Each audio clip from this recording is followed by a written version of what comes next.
محمد نبینا بنور ہدینا۔ نبی صلی اللہ علیہ وسلم کی اتباع ہمارے ایمان کا تقاضا بھی ہے، اللہ تعالیٰ کی محبت کے لیے اور مغفرت کے حصول کے لیے ہمارے لیے لازم ہے کہ ہم رسول اللہ صلی اللہ علیہ وسلم کی سنت کو فالو کریں۔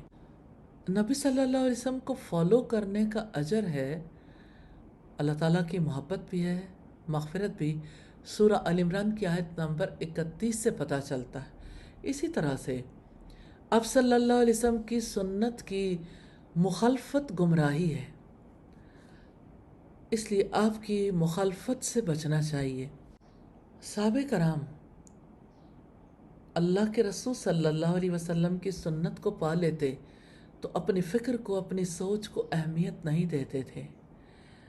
وہ سنت کی مخالفت سے ڈرتے تھے، وہ جانتے تھے کہ مخالفت کی صورت میں گمراہی بھی ہے، تباہی بھی۔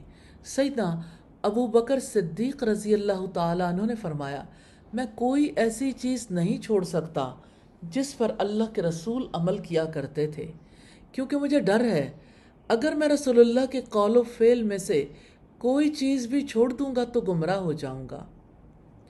سیدنا ابو بکر صدیق نے خلافت کے بعد پہلے خطبے میں فرمایا، ان اطاعت اللہ ورسولہ فاطیعونی، اگر میں اللہ رسول کی اطاعت کروں تو تم میری اطاعت کرو، وَإِنْ عَصَيْتُ اللَّهَ وَرَسُولَهُ فَأَقِیمُونِی، اگر میں اللہ اور رسول کی نافرمانی کروں تو تم مجھے سیدھا کر دو۔